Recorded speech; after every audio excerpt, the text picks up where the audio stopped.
श्री कृष्ण की सोने की द्वारिका आखिर क्यों एक क्षण में पानी में समा गई? क्या आज भी श्री कृष्ण की द्वारिका नगरी समुद्र में है और ऐसी कौन सी बात में द्वारिका देखते देखते पानी में समा गई? प्यारे दर्शकों, आज की इस वीडियो के जरिए हम जानेंगे कि श्री कृष्ण के द्वारा यदुवंशियों के लिए बनाई गई द्वारिका क्यों जलमग्न हो गई और क्यों भगवान कृष्ण भी इसे रोक ना सके। आइए तो इन सभी बातों को कथा के जरिए जानते हैं।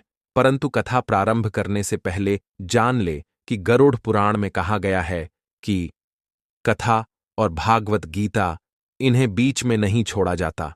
ऐसा करने वाला पाप के श्रेणी में गिना जाता है। और यदि आपने अभी तक वीडियो को लाइक नहीं किया तो वीडियो को लाइक कर आपने चैनल कलयुग टॉक्स को सब्सक्राइब कर दें। तो आपका ज्यादा समय ना लेते हुए कथा शुरू करते हैं।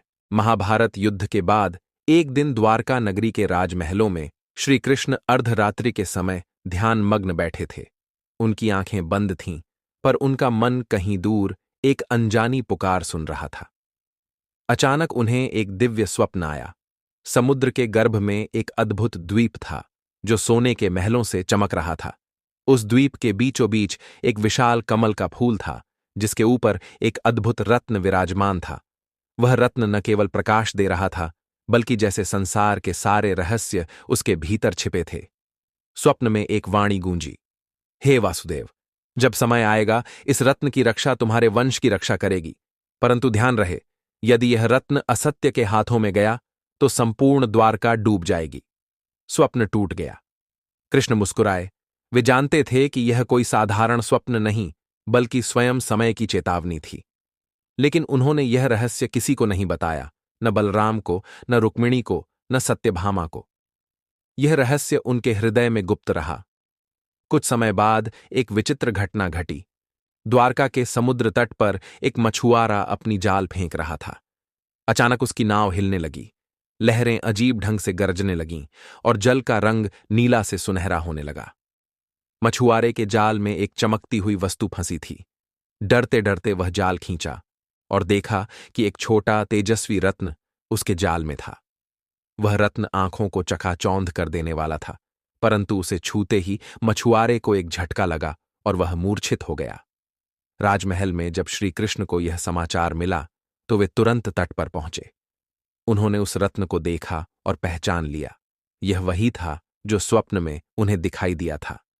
कृष्ण ने मछुआरे को उठाया और रत्न को अपने दिव्य कमंडल में सुरक्षित रख लिया। लेकिन उस दिन से द्वारका के वातावरण में एक अजीब सी बेचैनी फैलने लगी। आकाश में काले बादल घिरने लगे। समुद्र की लहरें उग्र होने लगीं। नगर में अजीब घटनाएं होने लगीं, जैसे किसी अनजाने संकट की आहट। तीसरी रात जब कृष्ण गहरी ध्यानावस्था में बैठे थे, तभी समुद्र से एक दिव्य पुरुष प्रकट हुआ।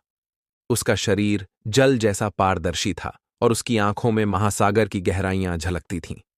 उसने श्री कृष्ण से कहा, हे योगेश्वर, यह रत्न समुद्र माता का हृदय है।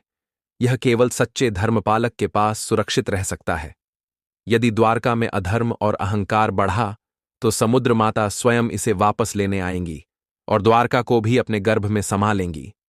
कृष्ण ने गंभीर स्वर में उत्तर दिया, मैं जानता हूं, जो होना है वह होकर रहेगा, परंतु जब तक धर्म है तब तक द्वारका सुरक्षित रहेगी। दिव्य पुरुष सागर में लौट गया, परंतु उसकी चेतावनी कृष्ण के हृदय में गूंजती रही। यहां तक पहला चरण समाप्त होता है। अब आगे क्या होगा? क्या रत्न की रक्षा संभव होगी? कौन रत्न को चुराने का प्रयास करेगा? क्या समुद्र माता का प्रलय सचमुच आएगा? द्वारका के रहस्य द्वीप की गाथा। रात गहरी थी। समुद्र की लहरें द्वारका के किनारों को थपथपा रही थीं, जैसे कोई गुप्त संदेश फुसफुसा रही हो। राजमहल के भीतर जहां रत्न को सुरक्षित रखा गया था, वहां एक गुप्त षड्यंत्र जन्म ले रहा था। यादव वंश के कुछ युवा जो युद्ध के बाद अहंकार और मद में डूब चुके थे, रत्न की चमक की खबर सुनकर लालच में आ गए। उनमें से प्रमुख था कृतवर्मा का पुत्र कृतविक्रांत। कृतविक्रांत ने अन्य असंतुष्ट युवाओं को भी भड़काया। यह रत्न अगर हमारे पास हो तो हम स्वयं द्वारका के स्वामी बन सकते हैं। कृष्ण भी अब वृद्ध हो गए हैं। अब राज्य करने का समय हमारा है। धीरे धीरे षड्यंत्र फैलने लगा। लेकिन श्रीकृष्ण सब कुछ जानते थे। वे मुस्कुराते थे, जैसे समय की चाल से परिचित कोई महायोगी मुस्कुराता है। फिर भी उन्होंने रत्न की रक्षा के लिए एक विशेष व्यवस्था की। उन्होंने रत्न को मंदिर के गुप्त तहखाने में स्थापित कर दिया, जिसे केवल विशिष्ट मंत्रों से खोला जा सकता था। एक अंधेरी रात, चांद बादलों में छिपा था। द्वारका सो रही थी, पर कुछ परछाइयां महल के गलियारों में चुपचाप चल रही थीं। कृतविक्रांत और उसके साथियों ने मंदिर के चारों ओर घेरा डाला। वे मंत्रों का रहस्य नहीं जानते थे, इसलिए उन्होंने बलपूर्वक तहखाने का द्वार तोड़ने का प्रयास किया। जैसे ही पहला प्रहार हुआ, मंदिर के भीतर एक कंपन हुआ। रत्न के चारों ओर एक अद्भुत नीला प्रकाश फैल गया और एक प्राचीन यंत्रणा जाग उठी। अचानक मंदिर के द्वार से एक दिव्य सिंह प्रकट हुआ, अग्नि की ज्वालाओं से बना हुआ, जिसने षड्यंत्रकारियों पर आक्रमण कर दिया। कई युवा वहीं भस्म हो गए, कुछ जान बचाकर भाग निकले। कृतविक्रांत घायल हुआ, पर वह पूरी तरह रुका नहीं।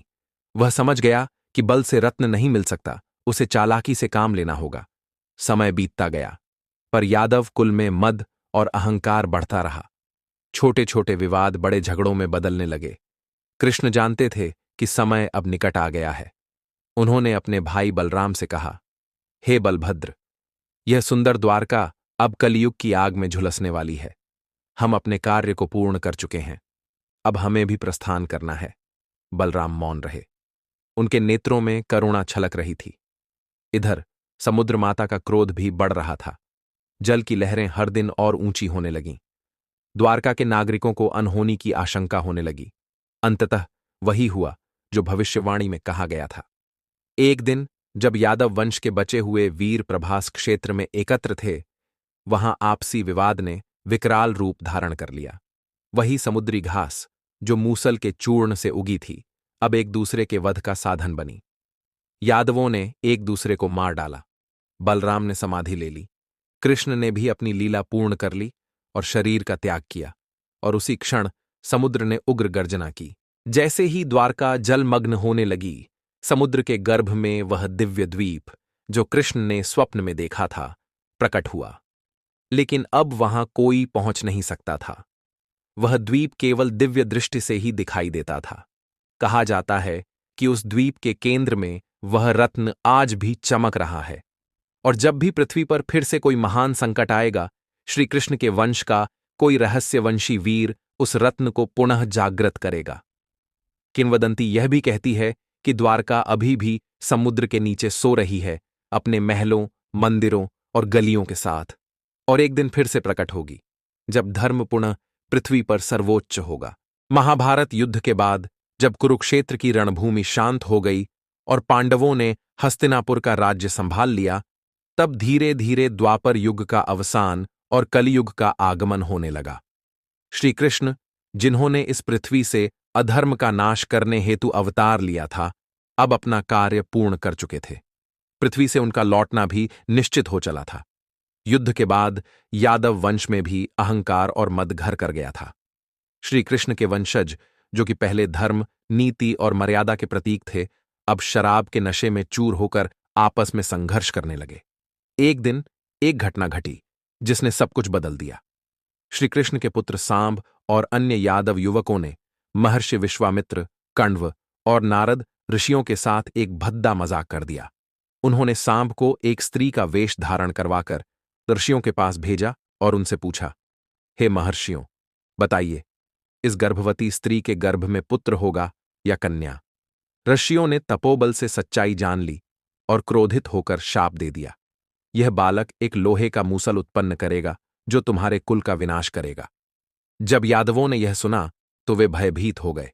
उन्होंने उस मूसल, लोहे की गदा को चूर्ण कर समुद्र में फेंक दिया, किंतु नियति को कौन टाल सकता है। उस चूर्ण से समुद्र तट पर नुकीली घास उग आई। कुछ समय बाद यादवों के बीच आपसी कलह बढ़ती गई। एक दिन प्रभास क्षेत्र, आज के सोमनाथ के पास, में यादवों ने मद्यपान कर आपस में विवाद करना शुरू कर दिया। शराब के नशे में उन्होंने उन्हीं नुकीली घासों से एक दूसरे पर वार करना शुरू किया। धीरे धीरे भीषण संग्राम हुआ और शक्तिशाली यादव वीर एक दूसरे का संहार करने लगे। बलराम जी ने भी यह दृश्य देखा और बहुत दुखी हुए। उन्होंने समुद्र के तट पर जाकर ध्यान में लीन होकर अपना देह त्याग कर योग बल से समाधि ले ली। श्री कृष्ण भी समझ गए कि अब उनका कार्य समाप्त हो चुका है। वे एक वट वृक्ष के नीचे विश्राम करने लगे। तभी शिकारी जरा ने उन्हें हिरण समझकर उनके पैर में तीर मार दिया। श्री कृष्ण ने सहज भाव से जरा को क्षमा कर दिया और धीरे धीरे अपनी लीला समाप्त कर गोलोक धाम लौट गए। अब द्वारका का अंत कैसे हुआ? जब श्री कृष्ण ने पृथ्वी से अपना देह त्याग दिया तो समुद्र ने अपना प्राचीन रूप पुनः धारण करना आरंभ कर दिया। द्वारका नगरी, जो स्वयं समुद्र के बीच श्री कृष्ण की इच्छा शक्ति से उभरी थी, अब उसकी रक्षा करने वाला कोई दिव्य तेज नहीं रहा। समुद्र की लहरें उठीं, हवा गरजने लगी और देखते ही देखते समुद्र ने द्वारका को चारों ओर से घेर लिया। नगर के महलों, गलियों, मंदिरों और सुंदर उद्यानों में पानी भरने लगा। नगरवासियों को चेतावनी दी गई थी, अतः पांडवों के संरक्षण में जो बचे खुचे यादव बंधु थे, वे द्वारका छोड़कर सुरक्षित स्थानों की ओर चले गए। कुछ लोग प्रभास क्षेत्र चले गए और शेष द्वारका के साथ ही डूब गए। व्यास जी ने भी लिखा है कि जो कोई भी समय रहते द्वारका से नहीं निकला, वह समुद्र की लहरों में समा गया। इस तरह श्री कृष्ण की लीला पूरी हुई और उनका दिव्य नगर द्वारका समुद्र की गर्जनाओं के बीच समा गया। यह भी कहा जाता है कि द्वारका आज भी समुद्र के भीतर जलमग्न अवस्था में कहीं छिपी हुई है। कथा से मिलने वाला संदेश: अहंकार, मद और अधर्म चाहे जितना भी शक्तिशाली क्यों न लगे, उसका अंत निश्चित है। भगवान का अवतरण केवल अधर्म के नाश के लिए होता है और जब उनका कार्य पूर्ण होता है, वे लौकिक रूप से भी पृथ्वी से विदा ले लेते हैं। द्वारका के जल में समाने की कथा हमें यह भी सिखाती है कि संसार में कोई भी चीज स्थायी नहीं है, चाहे वह कितनी भी वैभवशाली क्यों न हो।